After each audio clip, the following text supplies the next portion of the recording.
வணக்கம். நான் டாக்டர் அர்ச்சுனா. இன்றைக்கு எங்களோட சுயேட்சை குழு வந்து மொத்தம் 16ல் 11 தொகுதி தாக்கல் செய்திருக்கிறோம். நான் நினைக்கிறேன் பாராளுமன்றத்திலையும் கதைக்கிறது தடை செய்திருக்கணும். ஸோ கதைக்கிறது தடை செய்யலை, கதைக்கலாம், ஆனால் அதை ஒளிபரப்பலாம் என்று சொல்லியிருக்கணும். அதுவும் ஒரு வகையில் உள்ளூராட்சி சபை தேர்தலில் திட்டமிட்ட செய்த வேலை தான். அது தவிர நான் நினைக்கிறேன் நான் போட்ட எல்லாத்துலேயும் நொமினேஷன் அக்செப்ட் பண்ணப்படுற எல்லாத்துலேயும் எனக்கு வெற்றி கிடைக்கும்னு நான் நினைக்கிறேன். அப்படி இல்லாலும் யாராவது ஒரு தமிழ் கட்சியோட சேர்ந்து கூட்டணி தொடர்பாக வேறு ஏதாவது கட்சிகளோட பேசி இருக்கிறீங்களா? ஆட்சி நான் எப்பவுமே ஓப்பனாக தான் இருக்கிறேன், யாரோடையுமே பேசல. கயந்திரமார் பொன்னம்பலம் வந்து என்னோட நல்ல இதோட இப்போ நல்ல வடிவாக கதைக்கிறவர், யாரோடையுமே பேசல. தச்சமயம் ஏதாவது ஒரு கட்சி வடிவாக வெண்டு எங்களை விட நல்லா வெண்டுச்சு அவை ஆட்சி அமைக்கல ஒரு நிலைமையில நான் ஒரு தமிழ் கட்சியையும் கைவிட மாட்டேன். எந்த தமிழ் கட்சியாக இருந்தோம், என்பிபி அல்ல, எந்த தமிழ் கட்சியாக இருந்தாலும் அவைக்கு ஆட்சி அமைக்க இயலாட்டி என்னுடைய கண்டெஸ்டனை நான் கொடுத்து தமிழ் கட்சியை வந்து எங்களுடைய யாழ்ப்பாணத்தில் உள்ளூராட்சி சபையில் ஆட்சி அமைக்கிறதுக்கு உதவி செய்வேன். அதே நேரம் நான் வந்து எனக்கு ஆட்சி அமைக்கலாம் போனாலும் அவை உதவி செய்வேன் என்ற நம்பிக்கை எனக்கு இருக்கு. இல்லை, இப்போ மன்னர் ஒன்றுமே தாக்கல் செய்யலை. யாழ்ப்பாணத்தில் 17ல் 11 தாக்கல் செய்திருக்கிறோம். மற்றது அதில் சிலதுகள் வந்து ரிஜெக்ட் ஆகும்ன்ற ஒரு பிரச்சனை ஒன்று இருக்குது. நான் எங்கள் டைம் கொஞ்சம் காணாமல் போயிட்டப்போ நான் முந்தினாத் தான் காசு ஒன்றும் இருக்கல, முந்தினாத்து தான் எல்லாம் கொஞ்சம் கொஞ்சம் சேர்த்து கட்டினான். வவுனியா வந்து 5ல் 4 கட்டியிருக்கிறோம், முல்லைத்தீவு 4ல் 3 கட்டியிருக்கிறோம், கிளிநொச்சி 3ல் 2 கட்டியிருக்கிறோம். மற்றது பூனேரிக்கு நம்ம 1 கிடக்கு கட்டுறதுக்கு, அது 24 வரைக்கும் டேட் இருக்குன்னு நினைக்கிறேன். கிழக்கு மாநிலத்தில் எப்போ திருவோணமலையில் அது வந்து கூட எங்களோட சகோதர மொழி பேசுகிறாங்கன்ற இது பெரும்பான்மை கூட தமிழ் இடங்களில் எல்லா இடமே காட்டியிருக்கிறோம். மற்றது மட்டக்களப்பிலையும் காட்டியிருக்கிறோம், அம்பாறையில் காட்டியிருக்கோம். அப்போ ஒன்று முதலாவது காசு பிரச்சனையாடா, உண்மையாகவே காசு பிரச்சனையாக இருந்தது. நேற்று இரவு வரைக்கும் காசு வந்து கொண்டு இருந்தது. கிணவர் எழுதி கொண்டு இருக்கிறீங்க வெளிநாட்டு ஆண்டிகள் காசுலன்ட்டு எழுதுறது எனக்கு பிரச்சனை இல்லை. நானப்போ என்ன அரசியல் கட்சியோ இல்லாது லண்டன்லையும் கனடாவிலையும் போய் உண்டியல் வைக்கல. என்னை பொறுத்த வரைக்கும் என்னோட காசு இருக்கையில் மற்ற என்னோட வந்த கண்டஸ்டன் எல்லாம் முன்னாள் போராளிகளும் மற்றது சாதாரணமாக வேலை செய்கிறதும் மற்றது அந்த என்னென்னு சொல்கிறது அவருடைய வாழ்வாதாரத்தில் பிரச்சனை. அவர் ஒரு 5000 ரூபா கேட்குறது எனக்கு கஷ்டமாக இருந்தது. அதால் நான் வெளிநாட்டில் இருக்கிற என்னுடைய ரத்த சொந்தங்கள் தந்த காசில் கட்டினான். தந்த வரைக்கும் அவ்வளோ கட்டியிருக்கேன். நான் அதில் ஒரு 2.5 லட்சத்துக்கு மேலே இப்போ கையில் காசு மிச்சம் இருக்குது. அதோட உள்ளூராட்சி சபை தேர்தலுக்கும் எங்களுக்கு காசு தேவைப்படும், அதையும் நான் அவர்கிட்ட வேண்டி செலவு செய்வேன். மன்னார் வேட்பு மனுவில் இருந்து தவிர்க்கப்பட்டதற்கான காரணம் என்ன ராசா? என்னென்றால் உண்மையாகவே மன்னாரில் ராசா எங்களுக்கு எங்கண்ட அதாவது தமிழ் பேசுகிற இது வந்து சரியான குறைவு. அதில் கண்டஸ்டன் வந்து கனவேர் எனக்கு ரெடியாக இருந்தவ. கடைசி நேரங்களில் நான் என்னோட காசு வருமா இல்லையான்ற ஒரு பிரச்சனை இல்லை. கனவேர் எனக்கு சொன்ன ஒரு கிட்டத்தட்ட ஒரு 38-40 பேர் டாக்டர் நாங்கள் வேற ரோட்டில் கேட்கவா சுயேட்சையாக கேட்கவான்னு கேட்டால் நான் சொன்னேன் உங்கள்ட்ட காசு இருந்தாலும் சுயேட்சையாக போட்டு கேளுங்க, என்னோட தர முடியுமானா தரேன். மன்னாரும் அம்பாரையும் அதை தான் கழிச்சு வச்சிருந்தேன் காசு பிரச்சனை. அப்போ திருவோணமலை கூட நான் என்ன 1% காசு கொடுக்கல, அதனாலவே தாங்களாவே போட்டு கட்டியிருக்கணும். நான் போடுற அந்த பென்ஸ்காரம் திருவோணமலையில் இருந்தார். நீங்கள் யோசிக்க கூடாது, வெசல் அடுத்த தேர்தல் வந்தோடனே வெசல் பென்ஸ் ஆகிட்டு பென்ஸ் அதுக்கு அடுத்தது ஓடி ஆகும் வந்து அவன் ஓடி ஒன்று வச்சிருக்கிறான். அவன் சொன்னான் இதை பென்ஸை தந்துட்டு ஓடி எடுக்க சொல்லி நான் நினைக்கிற மாநசபைக்கு ஓடியில் வருவேன்.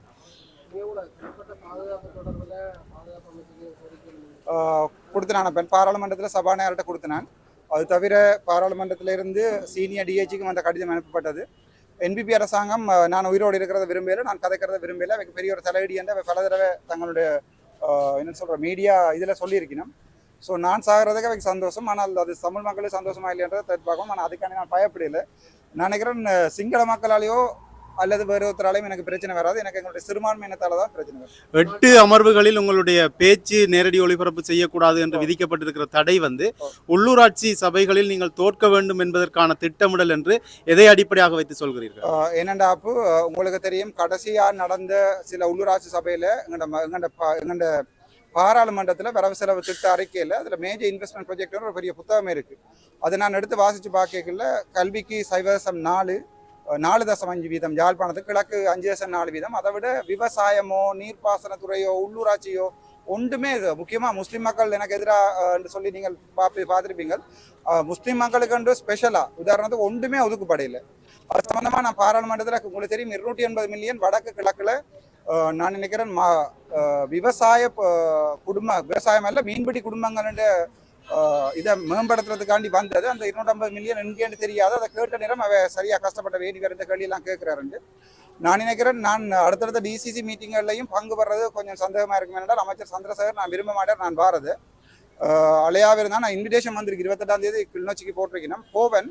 ஆனால் நான் கதைக்கிறதையும் கதைக்காதுன்னு இங்கே வெளியால் கதை கேட்கல வழக்கு போடலாம். எங்க ஹாசன் கேட்டால் இவர் கள்ள ரெண்டு சொன்னாலும் வழக்கு போடலாம், பாராளுமன்றத்தில் கதைக்கலாம். ஸோ பாராளுமன்றத்தில் கதைக்காம பண்ணக்கூடிய காரணம் நான் வெளியால் கதைக்கட்டும், அதுக்கு வழக்கில் போடுவோம் என்று நான் கொஞ்சம் அவதானமாக இருக்கேன். இது ஒரு அரசியல் பழிவாங்கல் நீங்க நினைச்சா இதுக்கு எதிராக ஏன் சட்ட நடவடிக்கை எடுக்கிறதுக்கு தயங்க? அப்போ உங்களுக்கே தெரியும், எனக்கு இது வரைக்கும் 25 வழக்கு இருக்கு. நான் நேற்று ரிட் போட வலிக்கிட்டேன்.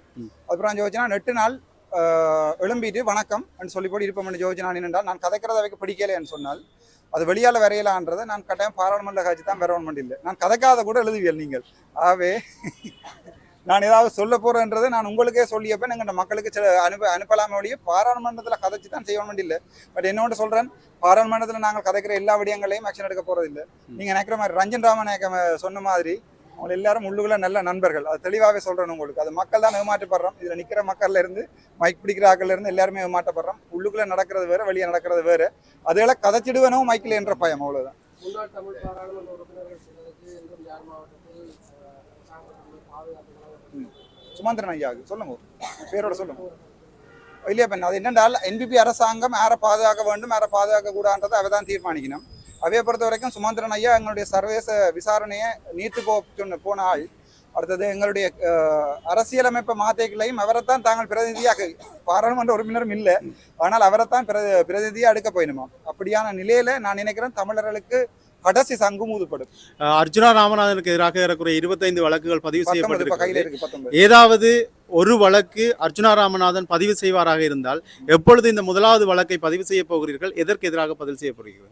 நான் நினைக்கிறேன் அப்ப கணக்க இதுகள், அதாவது தெரியும் உங்களுக்கு சுவஸ்திகா அருணலிங்கம் என்றால பற்றி ஒரு வசனம் கூட பாராளுமன்றத்தில் நான் கதைக்கல. ஆனா பிமல் ரத்நாயக தன்னுடைய ஸ்பீச்சில் சொல்லியிருக்கிற சுவஸ்திகா அருணலிங்கத்தை பற்றி நான் கேவலமாக நான் கன்சாலிருந்து நீக்க கதைக்காத வசனங்களே நீக்கிருக்கணும். பாராளுமன்ற சபாநாயகருக்கு எதிராக என்னால் உச்சநீதிமன்றத்தில் நீதிமன்றம் போட்டு ரிட் எடுக்கவும் என்னால் இயலும். அதுக்கு ஒரு 15-20 லட்சம் செலவழியும். நான் என்னுடைய மக்களோட காசை அதுக்கு நான் செலவழிக்க விரும்பல. நான் வெளியால் கதைப்பேன், அதில் எனக்கு பிரச்சனை இல்லை. நான் வழக்குகள் பெரும்பாலும் போடுறதா இருந்தால் முதலாவதாக சபாநாயகருக்கு எதிராக போட்டுக்கணும். 77 நாள் என்ன கதைக்க விடையில பாராளுமன்றத்தில். அது எங்களுடைய 27,000 மக்களை 77 நாள் குரலை நசிக்கினதுக்கு சமன். அப்பவே போட்டுக்கணும். இந்த வரைக்கும் நான் யாருக்குமே வழக்கு போட்டதில்லை, உங்களுக்கு தெரியும். போடணுமா இருந்தால் பாராளுமன்றத்தில் தான் ஆரம்பிக்கும். செய்யாதது வந்தப்ப இந்த தீவு பகுதியில் செய்யலை. அடுத்தது வலிகாமன் தெற்கும் கிழக்கும் செய்யலை.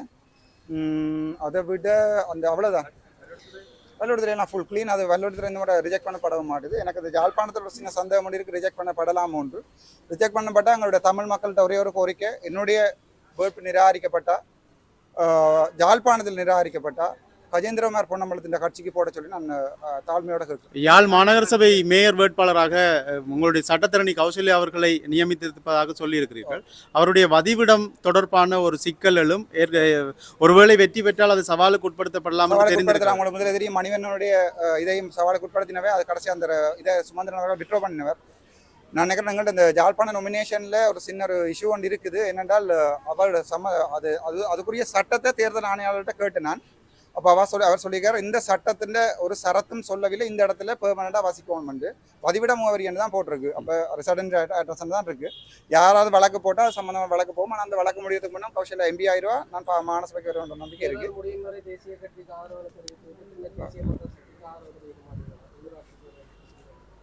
விளங்கல இப்போ தேசிய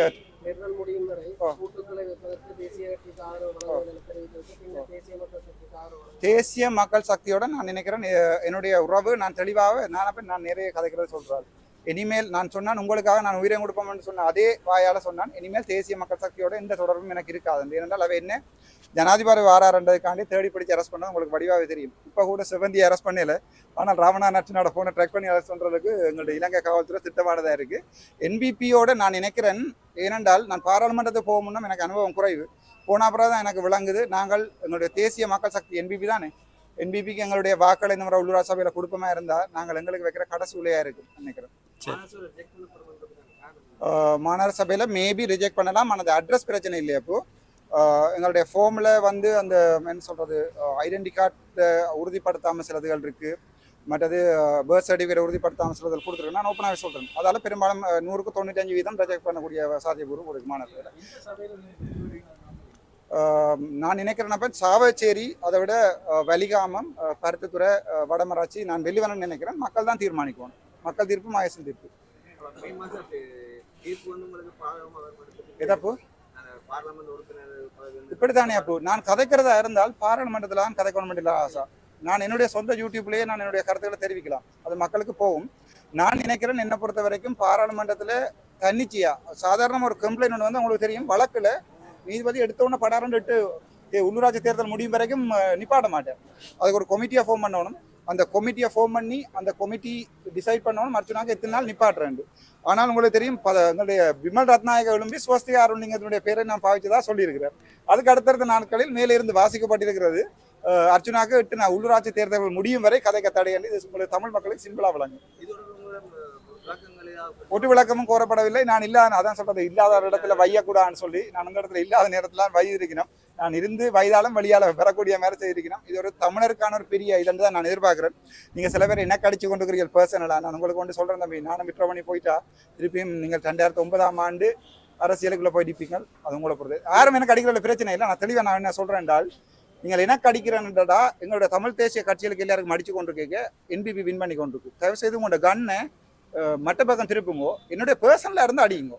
நான் காசு களவெடுத்து, நான் பேங்கில் காசு இருக்குது, பெரிய விழாவில் வீடு கட்டிட்டு அதுகளை அடியுங்கோ, ஒரு பிரச்சனை இல்லை. ஊரில் சந்திக்காரர்கிட்ட கேட்டால் சொல்லுவாங்க. ஆனால் இந்த அவங்க ஊரில் போய் சந்தியில் கேளப்பு. ஆனால் என்னோட மெர்சிடிஸ் பென்ஸ் லக்ஷ்மன் அவன் நீங்கள் கேட்கலாம், அந்த ரெஜிஸ்ட்ரேஷன் நம்பர் எடுத்து தேடி பார்க்கலாம். நான் அது பயங்கரமாக பெட்ரோல் வர குடிக்குது. நான் ஒன்று சொல்கிறேன் தெளிவாக, என்னென்றால் என்ன தாக்குறதை விட்டுட்டு தயவு செய்து தமிழ் மக்களை பாதுகாக்கிறதுக்கு உங்களுடைய டைமை யூஸ் பண்ணுவோம். நான் நாளைக்கும் பாராளுமன்றத்துலேருந்து விலத்தி போயிடுவேன். நான் இதுக்கு ஆசைப்பட்டு வரவும் இல்லை.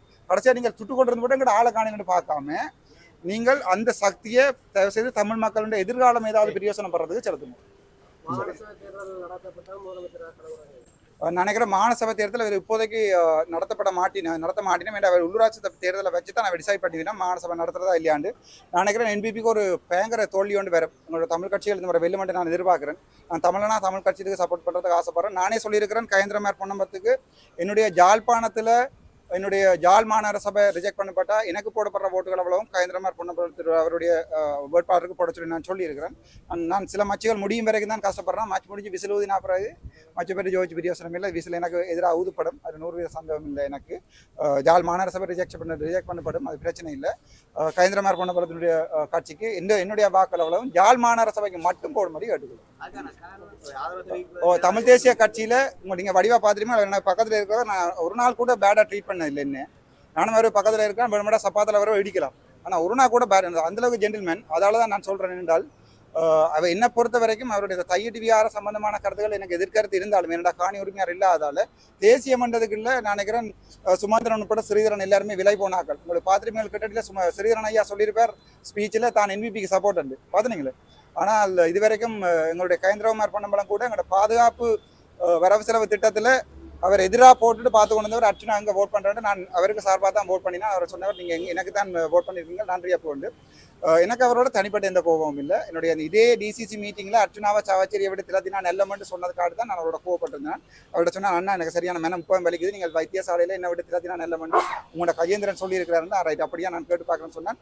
இப்போதைக்கு இருக்கிற அந்த மாற்றுத்தலைமை என்றதில் எனக்கு எந்த சந்தேகமும் இல்லை. ஸ்ரீதரனுக்கோ சுமந்திரனுக்கோ எந்த வாக்குகளையும் விடக்கூடாதுன்றது என்னுடைய பலிமான வேண்டுகோள்.